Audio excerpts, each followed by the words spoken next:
여러분을 환영하면서 질문 하나 먼저 드릴게요. 여러분들은 예배 시간에 무엇을 기대하고 옵니까? 이럴 줄 알았어요. 여러분들은 주일날 이 예배 시간에 무엇을 기대하고 오십니까?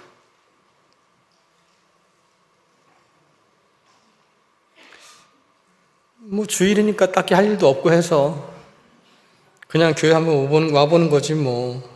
이런 것은 분명 아닐 테니까 드리는 질문이에요. 여러분들은 주일에 예배 시간에 무엇을 기대하며 이 자리에 앉아 계실까?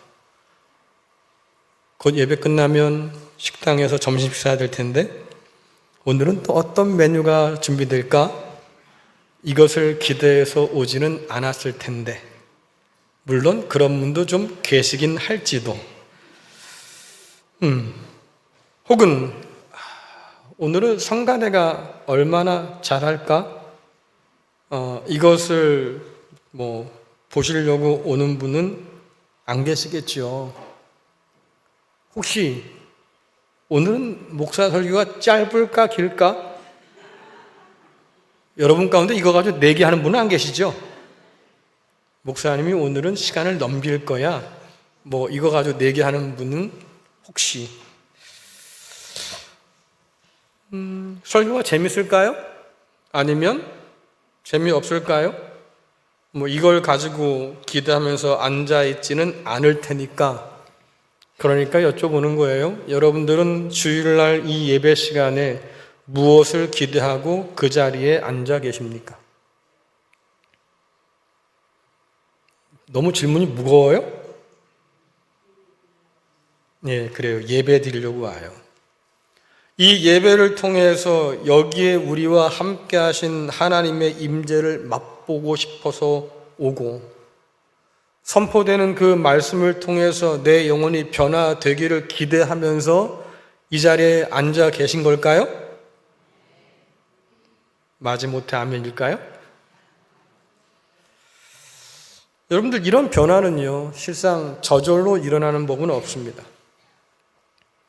성경은 하나님 말씀에 관해서 여러 가지 심상을 가지고 이야기하는데 오늘 성가대가 부른 찬양 가운데서 하나님의 음성, 주의 음성은 굉장히 부드럽게 들리지만 실상 하나님의 말씀을 자주 표현하는 방법 가운데는 날선 검으로 표현되지요. 날선 검, 심령과 골수를 찔러 쪼개는 양날의 검으로 우리 가운데 계시된다 그 말이에요. 예레미야에서 보니까 하나님께서 말씀하십니다. 내 말이 너희에게 불 같지 아니하냐? 반석을 부수는 방망이라고 되어 있는데요. 영어로 보면 해머라 있습니다. 해머. 여러분 오한마. 그렇죠? 하나님의 말씀이 그와 같다.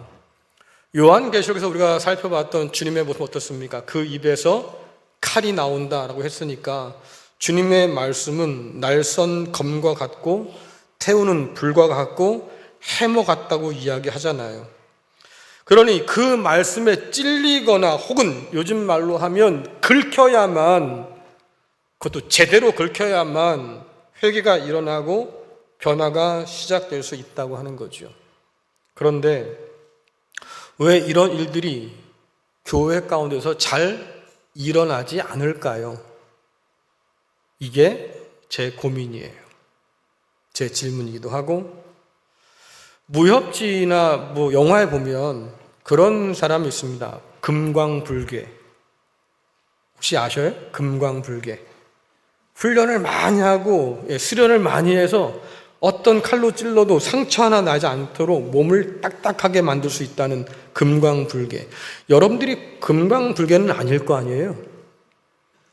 말씀에 찔려도 까딱없고 그렇죠? 말씀의 불방망이가 나를 때리는데도 너는 끄떡하지 않고 전혀 아무런 상처와 아무런 영향을 받지 않는다고 하면 여러분 왜 이런 일이 우리 가운데 일어날까?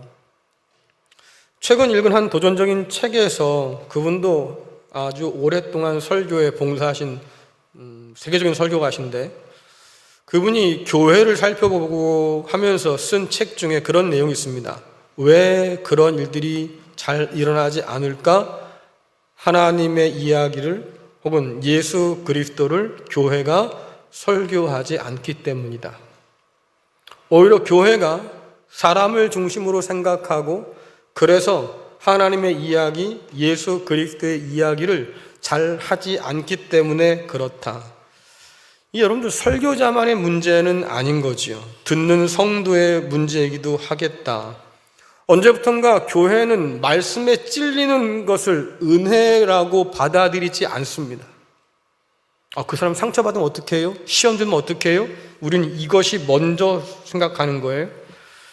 그러다 보니까 해야 할 말씀도 하지 못하는 상황이 되어버리고, 그 가운데서 하나님의 말씀은 날카로운 칼이 아니고요, 무뎌진 아무런 능력이 없는, 하나님은 온 우주 만물의 주인이라고 하기엔 너무나 초라하게 작아질 수밖에 없는 그런 상황을 맞이하지요. 제가 종종 그 생각이 들어요. 하나님을 믿는 사람들이 모였잖아요. 여러분, 그래서 모였지요?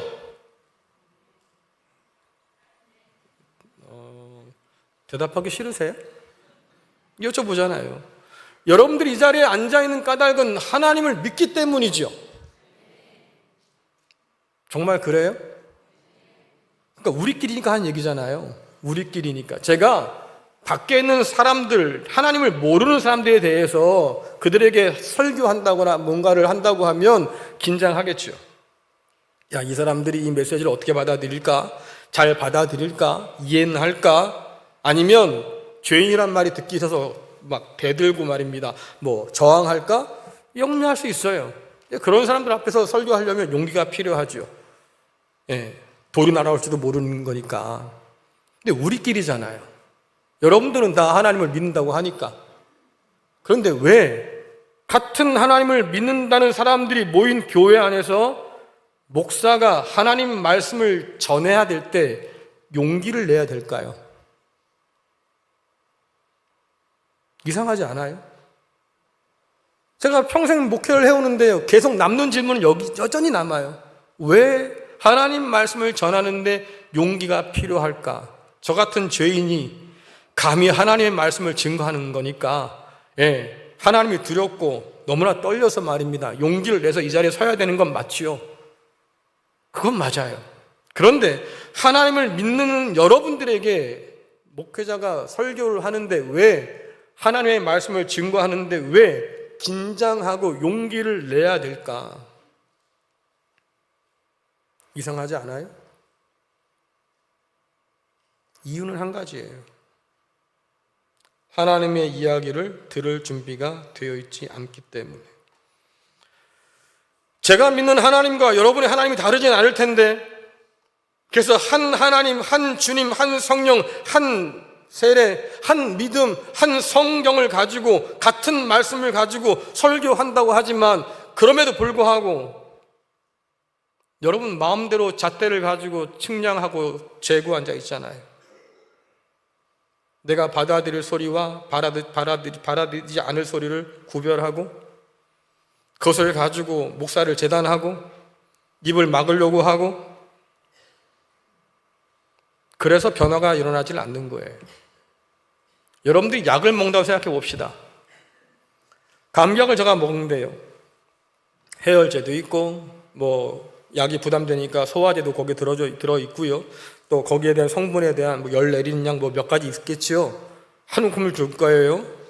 근데 제가 보니까 말입니다, 이거는 먹으면 속이 쓰릴 것 같아. 빼버리고 저것도 빼버리고 10알 정도 되는 약 중에서 다 빼고 한 3알만 먹는다고 생각해 보세요. 효과를 볼까요? 효과 못 보지요. 왜? 있는 그들의 말씀을 받아들이지 않기 때문에 우리의 영혼의 변화가 시작되지 않는, 결국 하나님의 이야기로 가득 찬 그리스도 예수의 몸이 아니고 여전히 내 이야기로 가득 찬 그런 세상 닮은 교회가 되고 만다고 하면, 그래서 묻는 겁니다. 여러분들은 어떤 기대를 가지고 이 자리에 나와 계실까? 예수 그리스도를 믿는다고 하는 것은 삶의 주어가 바뀌는 일이에요. 이제까지는 내가 내 삶의 주어였어요. 내가 주어를 삼아서 이야기를 써왔지요. 하지만 이제 예수 그리스도를 믿는다고 하면 나라고 하는 주어를 버리는 게 맞습니다. 하나님이 주어가 되어서 그분이 써가시는 위대한 이야기로 내가 뛰어드는 것, 여러분 그게 믿음이에요. 그런데 예수 그리스도를 믿는다고 하면서도 여전히 주어가 나라고 하면, 그 내 이야기에서 벗어나지 못한다고 하면, 그러기 싫어서 말입니다. 긁히기 싫고 찔리기 싫어서 말입니다. 하나님의 말씀에 그 이야기에 귀를 기울이지 않는다고 하면, 여러분 우리와 하나님의 관계는 아무런 의미 없는 관계예요. 비록 이 자리에 여러분들이 나와 있다 할지라도 결국은 공허한 인생으로 살기 마련입니다. 아마 여러분 살면서 그런 질문들을 한번 생각해 봤을 것 같아요. 인생이란 게 이게 전부냐? 누가 이런 소리 많이 하냐면 나름 열심히 살아온 분들이 그런 얘기 많이 해요. 죽어라 살아왔잖아요. 열심히 살아왔어요. 그런데 말입니다. 그래서 이것저것 다 이루고 나름대로 업적도 쌓고 말이죠. 살 만큼 살게 되었는데 그때 문득 들어오는 회의가 있습니다. 근데 이게 다일까? 인생이 이게 다일까? 그래서 성경에 주는 말씀이 있는 거예요. 사람이 떡으로만 사는 것이 아니라 하나님의 말씀으로 산다.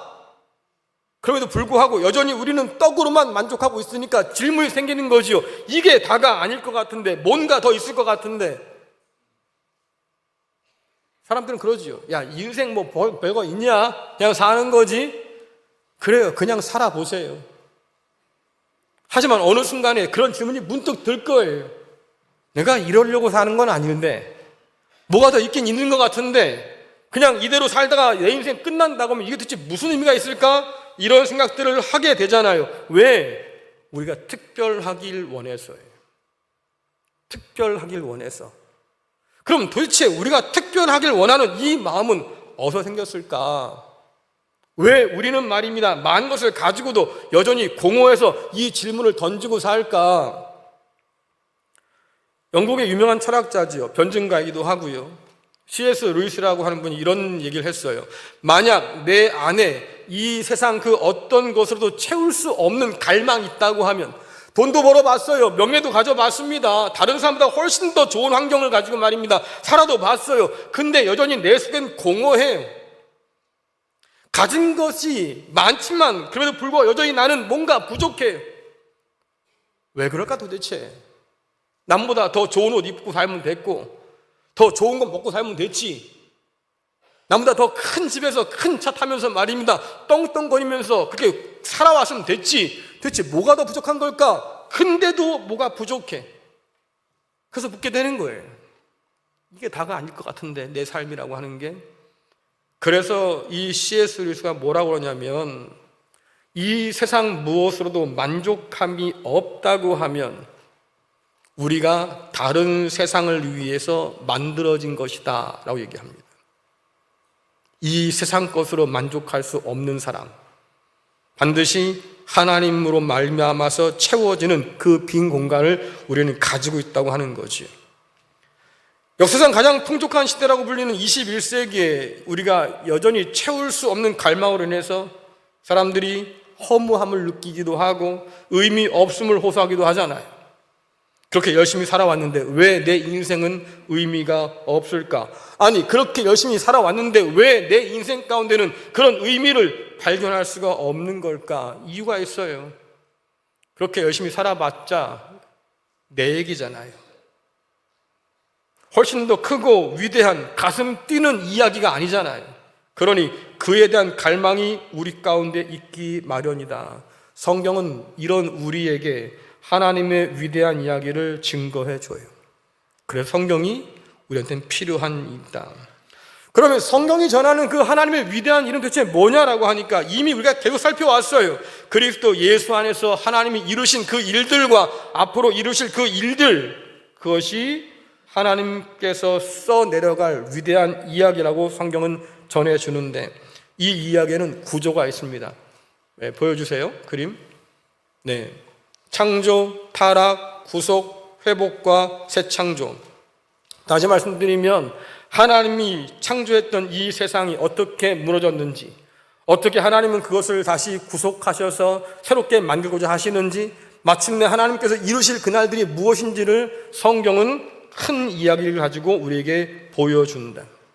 이 이야기는 저와 여러분만을 위한 이야기가 아니고 실상 온 우주 만물의 운명이 걸린 아주 위대한 큰 이야기라고 하는 것을 성경은 우리에게 알려줍니다. 여러분들, 온 우주 만물의 운명을 걸 만한 그런 위대한 이야기는요, 사람들의 시선과 관심을 끄는 힘이 있어요. 아마 이 자리에 계신 분들도 아시겠지만 아주 오랜 시간 동안 사람들 속에 인기를 얻어왔던 영화가 있지요. 일명 스타워즈. 보여주세요. 한 번쯤 다 보셨지요? 예. 안 보셨으면 한번 봐보셔요. 재밌어요. 저도 참 좋아하는 영화인데요. 이것은 시리즈로 지금도 계속해서 이야기가 만들어져요. 굉장히 오래전에 나온 영화임에도 불구하고 이 이야기에 매료된 이들 가운데서는 저 맨 밑에 보시면 아주 얼굴 크게 잡힌 사람이 있을 텐데, 저 사람이 제가 007 배우 중에서 제일 좋아하는 사람이에요. 아쉽게도 저 사람이 은퇴하고 바뀐다고 해서 지금 제 속이 좀 쓰려요. 근데 이렇게 유명한 사람인데 말입니다, 이 사람 소원이 한 가지 있었습니다. 그게 뭐냐면 스타워즈 저 시리즈 중에서 저렇게 가면을 덮어쓰고 제국의 병사로 한번 출연해 보는 것. 개런티 필요 없어요. 길지 않아도 돼요. 10초든 5초든 한 번쯤 그 영화에 내가 출연해 보는 거, 그 이야기의 일부가 되어 보는 거. 아무도 몰랐대요. 저 사람이 저 가면을 쓰고 등장할 줄은. 그래서 제가 여러분께 묻게 되는 거예요. 여러분들, 사람들의 호기심을 끌거나 관심을 끄는 인기 있는 그 이야기, 힘이 있는 그 이야기에 단 10초든 좋아요, 5초든 좋아요, 잠깐이라도 내가 참여하는 것이 내게는 영광이에요, 그렇게 말한다고 하면 도대체 하나님의 위대한 이야기에 우리는 얼마나 그렇게 끌릴까? 그 위대한 이야기에 동참하고 싶은 거룩한 열망이 정말로 우리한테 샘솟고 있을까? 바울이 로마서 1장에서 이미 우리에 대해서 얘기했습니다. 우리는 하나님께 대해서 별 관심이 없던 사람이에요. 하나님을 찾지도 않았고 부르지도 않고 감사하지도 않았고 하나님께 드려 마땅한 영광도 돌리지 않았던 그런 사람들인데 말이지요. 그래서 바울이 이런 우리에 대해서 결론을 내렸잖아요. 아담과 연합해서 죄와 사망 가운데 살아갔던 사람, 그래서 우리는 건져줄 자가 아무도 없는 곤고한 사람, 이런 우리가 어떻게 하나님의 위대한 그 이야기에 가담하게 되고 동참하게 되고 뛰어들게 되었을까? 사실은 불가능한 일인데 말이죠. 여기에서 바로 이 지점에서 하나님의 은혜가 작동해요. 하나님께서 우리를 택하시고 불러주셨지요. 심지어 아들을 통해서 우리를 친히 찾아오셨습니다. 그 하나님께서 그리스도 예수 안에서 우리의 모든 죄를 다 용서하셨다고 성경은 이야기해요. 그래서 결론적으로 바울이 뭐라고 그럽니까?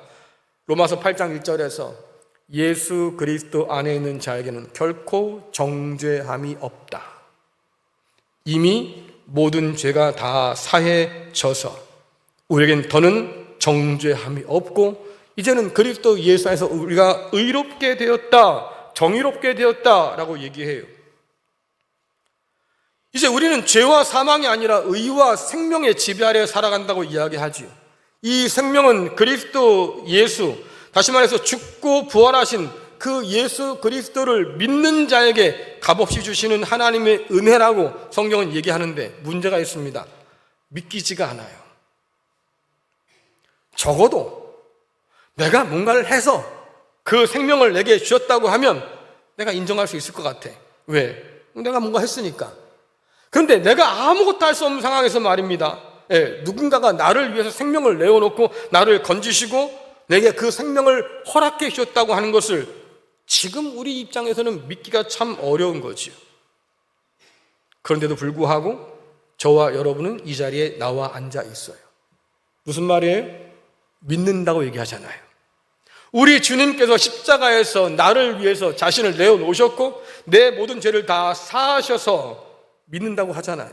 우리가 고백한 사도신경이 그런 얘기 아닙니까? 나는 믿습니다. 그러니 어떻게 이런 일이 가능할까?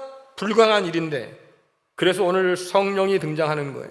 우리의 닫힌 마음과 생각을 열어서 믿게 하시는 분, 믿음을 주시는 분, 그분이 바로 누구냐? 성령 하나님이시다. 자, 로마서 8장 4절 5절 같이 읽겠습니다. 시작. 육신을 따르지 않고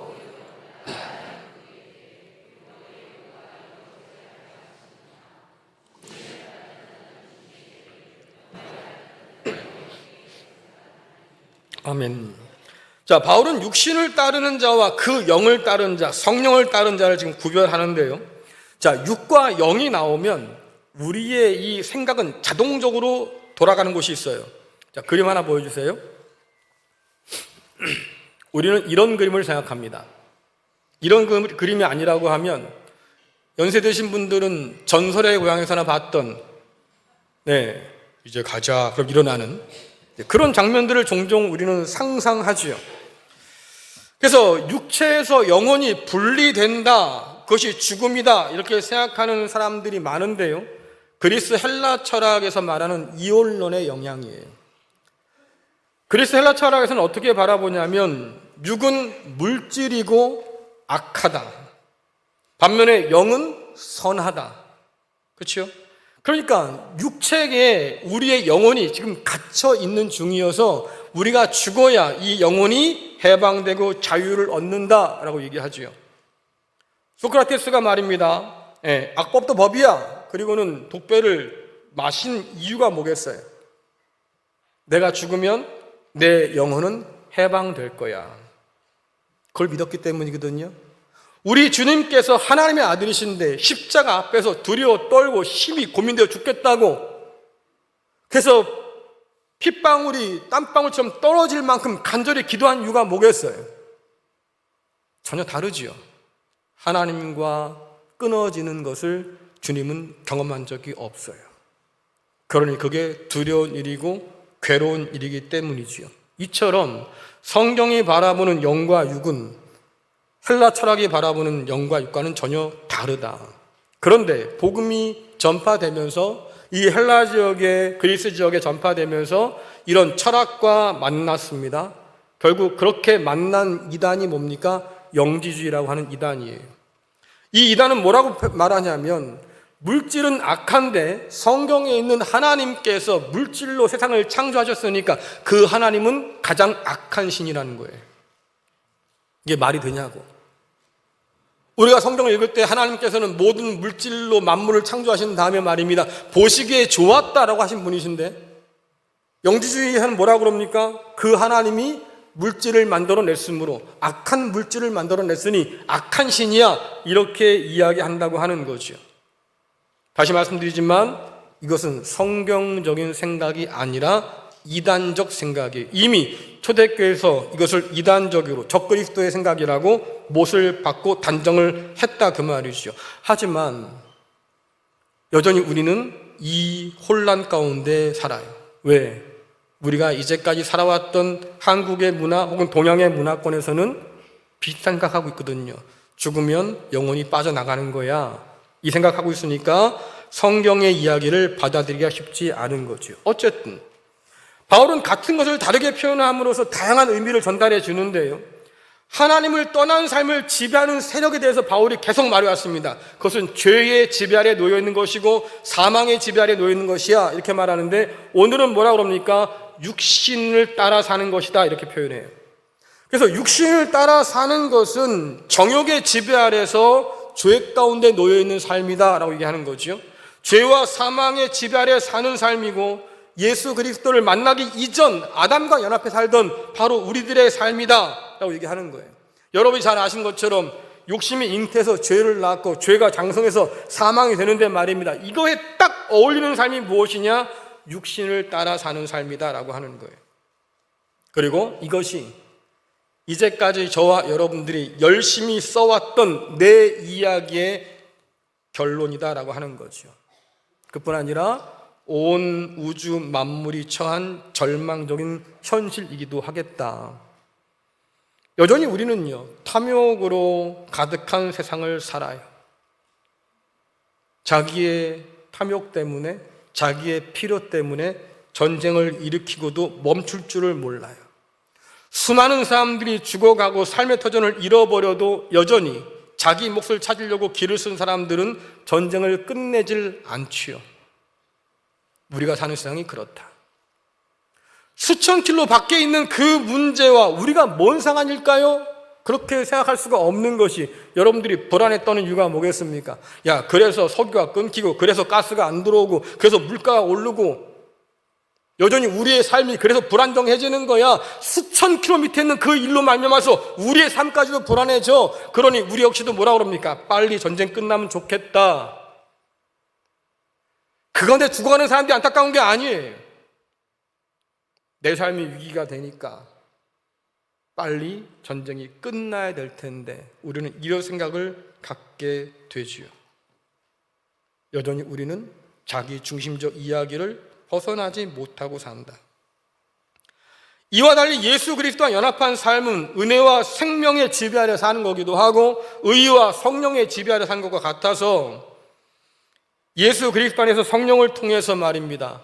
내 이야기를 벗어 던지고 이제는 온 우주 만물을 회복시키시는 하나님의 크고 위대한 그 이야기에 내가 참여하고 뛰어들게 되었다라고 하는 거예요. 바울은 우리의 생각을 지배하는 것이 곧 우리의 주인이라고 말하지요. 생각은 행동을 유발하고 그 행동은 결국 뭐예요? 그에 따른 결과를 갖다 주잖아요. 근데 따르는 것이 다르니까 행동도 생각도 다를 수밖에 없고 그에 따른 결과도 결국 다를 수밖에 없는 거예요. 자, 로마서 8장 6절에서 8절 말씀 같이 읽겠습니다. 시작. 육신의 생각은 사망이요 영의 생각은 생명과 평안이라. 육신의 생각은 하나님과 원수가 되나니 이는 하나님의 법에 굴복하지 아니할 뿐 아니라 할 수도 없습니다. 육신에 있는 자들은 하나님을 기쁘시게 할 수 없느니라. 아멘. 하나님은요, 창조의 질서를 정하실 때 심는 대로 거두게 하셨어요. 이것이 질서지요. 콩 심으면 콩 나요. 파 심었는데 깨가 나면 이상한 거예요. 그렇지요? 마찬가지로 여러분들이 무엇을 따라 사느냐에 따라서 결과가 달라질 수밖에 없는데 육신을 따라 사는 사람은 자기 욕망을 따라 사는 사람이기 때문에 하나님의 법을 두려워하지 않습니다. 그러니까 하나님의 법을 어겨요. 하나님을 기쁘시게 할 수 없어요. 그러니까 어떻게 됩니까? 하나님과 원수되어 살고 그 결국은 사망이라고 분명히 못 박아 말하잖아요. 결국 여기서 우리는 구원의 목적을 다시 발견하는데 그것은 뭡니까? 성령을 따라서 행함으로 말미암아 우리가 하나님의 기쁨이 되고 하나님의 영광이 되는 것, 그것이 우리 존재의 이유고 목적이기도 하겠다. 그것을 위해서 주님께서는 우리를 건져내셨다고 얘기하는 거지요. 그렇다고 하면 육신을 따르는 삶은 도대체 어떤 것이고 영을 따르는 삶은 도대체 어떤 것이냐? 로마서 안에 찾아보면 참 좋겠는데 제가 8장이 너무 중요해서 이 8장을 몇 번 끊어 갈 생각이니까 설교를, 그래서 좀 더 대조적으로 볼 수 있는 장면이 갈라디아에서 나옵니다. 자, 갈라디아서 5장 19절 21절 같이 읽겠습니다. 시작. 육체의 일은 분명하니 곧 음행과 더러운 것과 호색과 우상 숭배와 주술과 원수 맺는 것과 분쟁과 시기와 분냄과 당짓는 것과 분열함과 이단과 투기와 술 취함과 방탕함과 또 그와 같은 것들이라. 전에 너희에게 경계한 것 같이 경계하노니 이런 일을 하는 자들은 유업으로 받지 못할 것이요. 아멘. 육체의 일을 따라가는 것, 성령이 아닌 육체의 생각들을 따라가는 것, 그것은 우리가 종종 말이죠, 흉악한 범죄를 떠올리기도 해요. 뭐 살인이라든가 뭐 강도시라든가 뭐 이런 끔찍한 죄악들 떠올리지만, 그런 여러분 목록을 잘 보세요. 일상 가운데 우리 교회 가운데 쉽게 발견되는 것들도 여전히 포함되어 있잖아요. 육체를 따라 사는 삶이라고 하는 것은 결국 그겁니다. 하나님을 경외하지 못해요. 경외하지 않아요. 하나님의 법에 순종할 능력도 없어요. 오직 자신의 정욕을 따라서 멋대로 행할 뿐이에요. 하나님의 법을 따르지도 않고 따를 수도 없어서 결국 하나님의 원수로 살 수밖에 없는 삶이지요. 거기서 뭐라고 말합니까? 이런 사람은 하나님의 나라를 유업으로 받지 못한다. 다시 말하면 하나님의 상속자가 될 수 없다라고 얘기하는 거예요. 자, 그러면 한번 질문 드려보겠습니다. 이 목록과 나는 상관이 없어요. 흔들어 보세요. 이 목록과 나는 전혀 상관이 없어요. 흔들어 보세요. 저만 손들었군요. 저도 내릴게요. 그럼 큰일 난 거잖아요. 분명히 뭐라 그럽니까? 하나님의 나라를 위협으로 받지 못한다. 육체를 따라 써온 우리들의 이야기의 결론이 바로 여기에 있다 그 말이에요. 사망을 얻게 될 것이고 하나님의 자녀가 아닌 원수가 되어서 그 나라를 상속받지 못한다.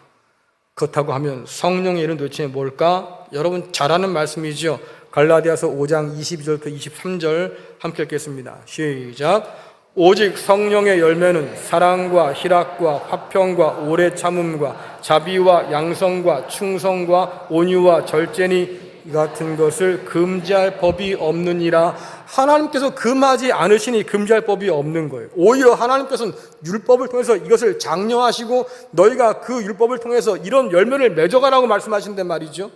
영에 속하지 않았던 육을 따라 살았던 그 이전에는 이 법에 순종할 수가 없었어요. 그런데 이제는 성령 안에서 말입니다. 이 일에 이 법에 우리가 순종함으로 이렇게 아름다운 열매를 맺게 된다. 좀 이상하지 않습니까? 여러분 영적 일 그러면 우리 역시도 휙 가는 곳이 있잖아요. 예, 여러분 잘 아시는 뭐 방언을 해야 돼, 투시를 해야 돼, 뭐 예언의 능력이 있어야 돼, 신유의 축사의 능력이 드러나야 돼. 우리는 종종 영적인 일을 그렇게 이해만 해요. 그게 아니라고 하면 여러분 쉽게 생각하는 거, 그러면 기도하는 거지요. 예배 드리는 거예요. 성경 읽기, 성경 읽어야죠. 이런 게 영적인 일이지요.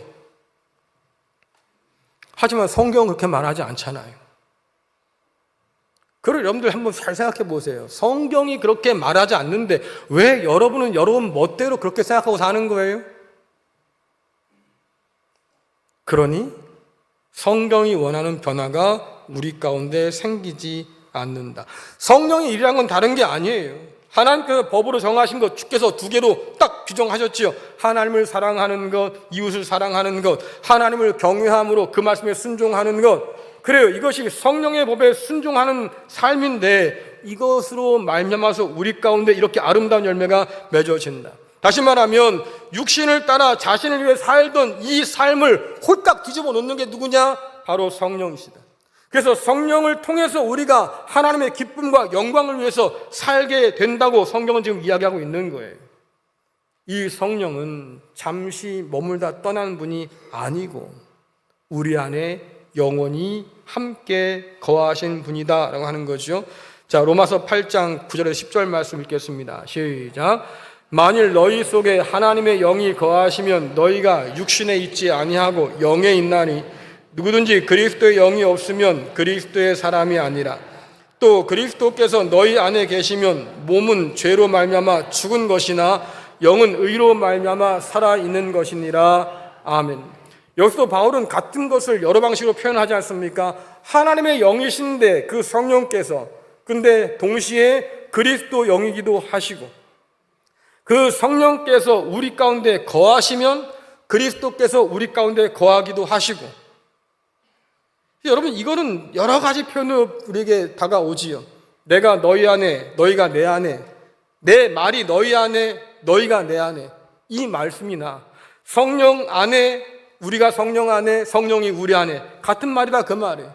하나님의 영이신 성령께서 우리 가운데 계실 때는 그리스도께서 우리와 함께 하신 것이라고 또다시 말하잖아요. 이렇게 삼위일체의 하나님께서 역사하시는 사건이 성령의 일이다라고 우리에게 보여주지요.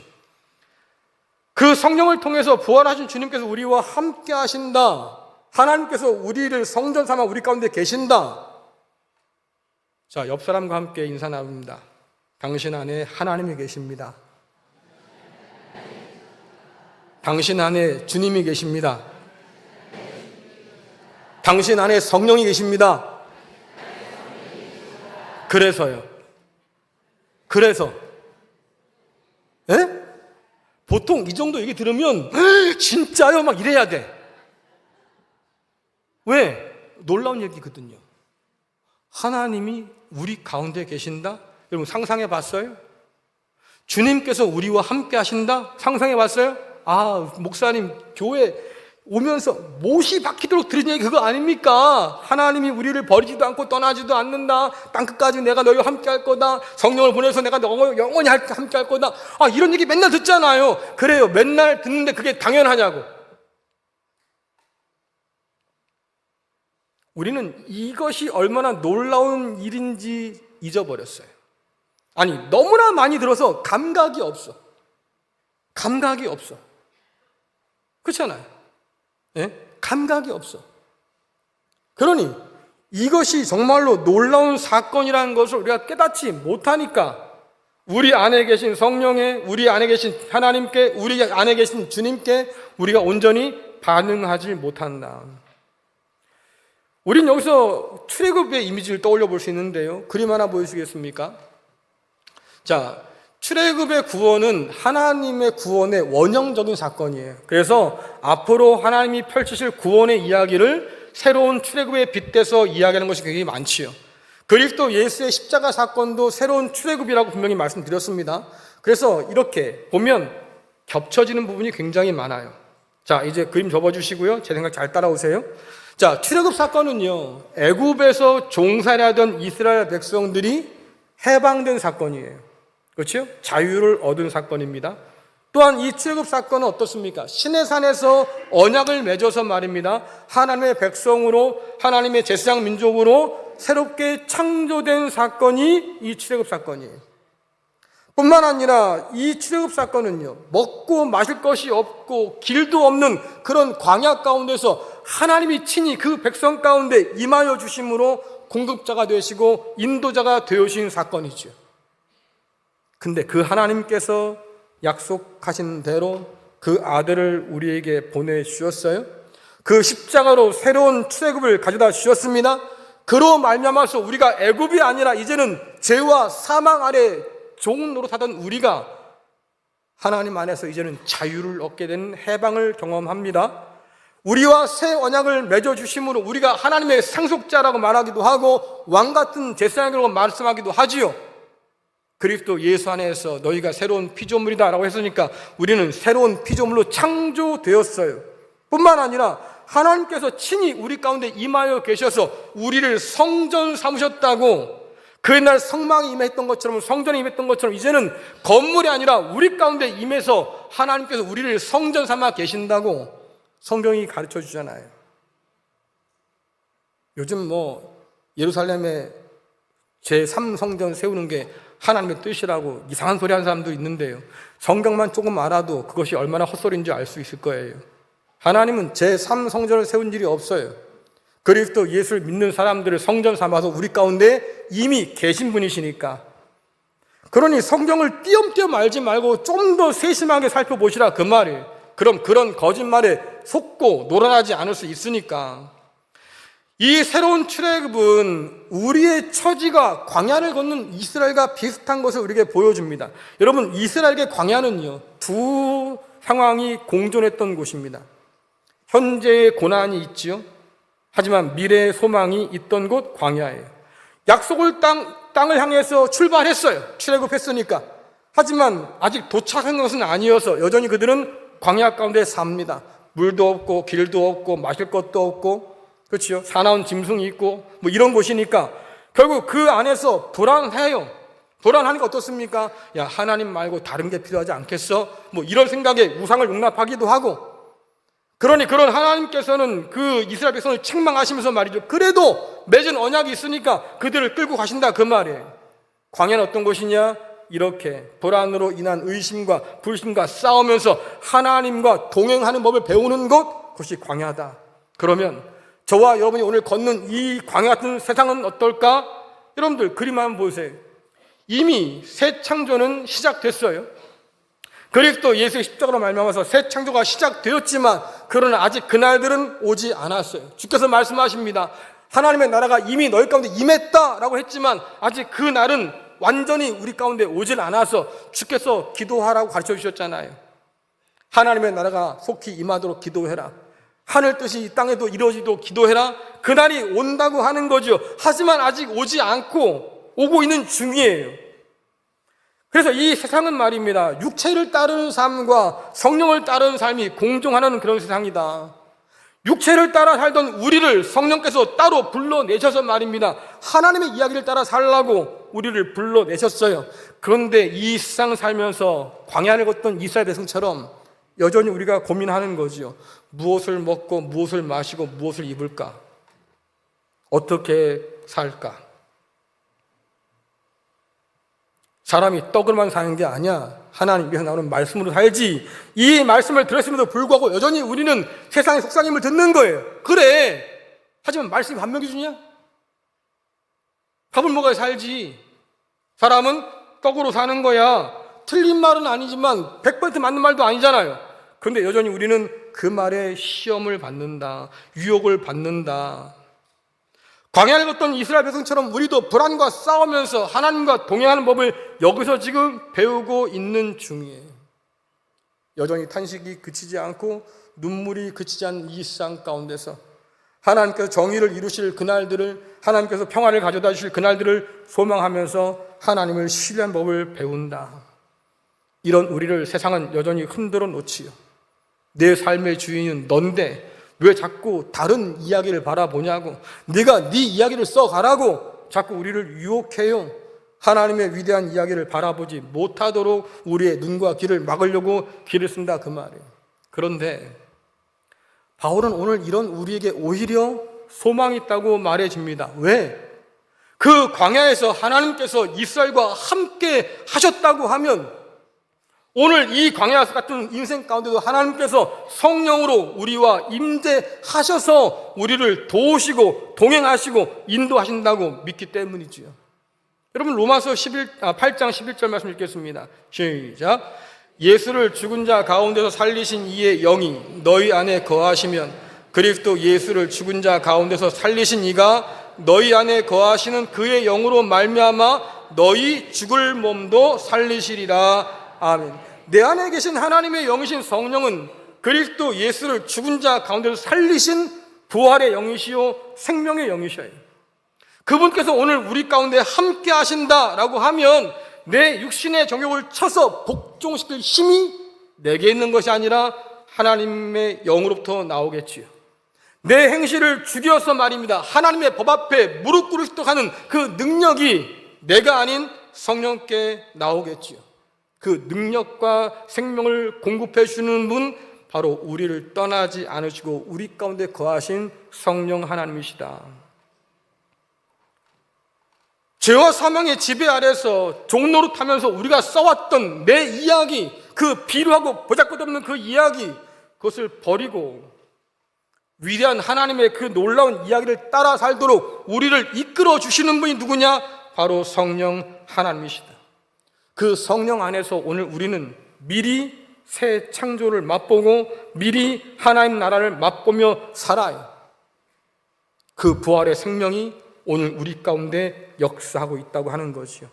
하지만 거기서 끝나는 것이 아니고 광야를 걷던 이스라엘 백성들이 결국은 가나안 땅을 바라보는 것처럼 하나님께서 가져다 주실 새하늘과 새 땅, 그때가 언제입니까? 우리가 부활하는 그날. 비록 우리의 육신은 늙고 낡아지고 썩고 그런 삶이겠지만, 그러나 썩지 않을 몸으로 다시 부활할 바로 그날들을 바라볼 수 있도록 우리에게 소망을 주신다고 하는 것, 그 소망도 성령께서 우리에게 허락해 주시는 거지요. 내가 아닌 하나님의 위대한 이야기의 일부로 사는 이 영광은요, 우리 힘으로는 어림도 없어요. 왜? 우리는 그럴 생각이 아예 없던 사람이니까. 육신의 생각으로 써왔던 우리의 이야기를 버리고 성령께서 쓰시는 하나님의 위대한 이야기로 전환하려고 하면 죄의 중력을 벗어나야 돼요. 이겨내야 돼요. 왜? 죄는 자꾸 우리의 발목을 붙들고 늘어질 테니까.